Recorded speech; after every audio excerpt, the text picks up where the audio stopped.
Hey everyone, today I want to talk about the memoir My Story by Elizabeth Smart, and this was co-written with Chris Stewart. Now I just picked this one up from the library. I actually don't know very much about Elizabeth Smart as a person. I was very young when she was kidnapped, and all I knew was that she was a very famous person who got kidnapped, and I was just really curious to find out her story. As most of you probably know, I'm a big fan of memoirs. I tend to read quite a few of them, so this is one that I was very interested in picking up. Now right off the bat, I would say that the writing in this story definitely has a younger voice to it. Now while Elizabeth Smart is now a grown woman, at the time that she was kidnapped she was only 14. So in her recollection of the story, I find that she really goes back to being a 14-year-old girl. And even though now she can look back and see events through an adult's eyes, when she's talking about her experiences in this book, she's talking about how she felt as a very naive 14-year-old girl. Another thing which I didn't know previously was that Elizabeth Smart came from a very conservative Mormon family in Utah. That meaning that she had very strong beliefs in terms of modesty and came from a very traditional Christian home, and her background definitely plays quite a bit into her story. I should mention, in case people have an opinion on this, that she does include a lot of references to God and her own faith and beliefs.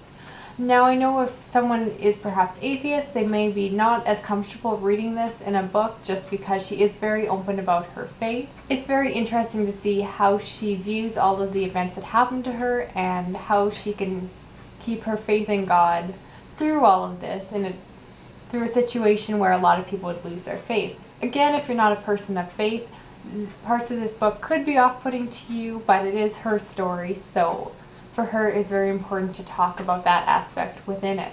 In terms of the writing, I would say that it's not poorly written, but it's not incredibly well written either. I don't feel that she was a very strong writer. At times the descriptions were very vague, and she would often say that she couldn't describe what happened.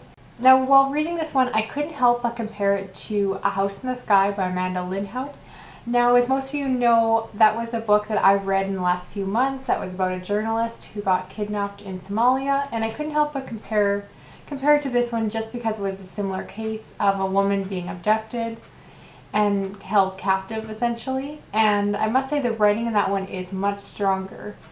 Obviously, Elizabeth Smart, she's not a journalist or any kind of professional writers. Just because you have this crazy experience doesn't necessarily mean that you are a skilled writer and necessarily have the strong English background to write really gripping dialogue and all of that. And at the same time, it always feels weird to be critiquing a memoir, because when I tend to critique fiction, often my issues are that the plot didn't go where I expected it to, that I didn't like what happened at the end. And you can't make those same arguments with a memoir. Elizabeth Smart can't change her story. She can't make it anything that it's not.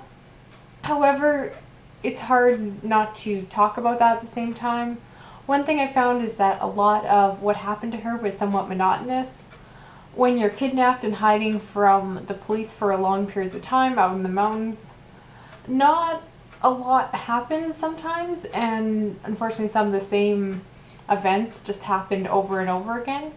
And at times I started to get a little bit bored, but again, what kind of criticism is that? Because she can't change what happened to her, and she didn't write this book to entertain me. Otherwise, I would recommend this to anyone who is curious to know more about her story. That's essentially why I picked it up, and I don't regret reading it. At times I found the writing to be a little bit weak. However, the story was extremely compelling and I had no problems getting through this. I found it to be a very quick read. That's about all I can say about that one. I hope everyone's having a good day. I'll talk to you later. Okay, bye.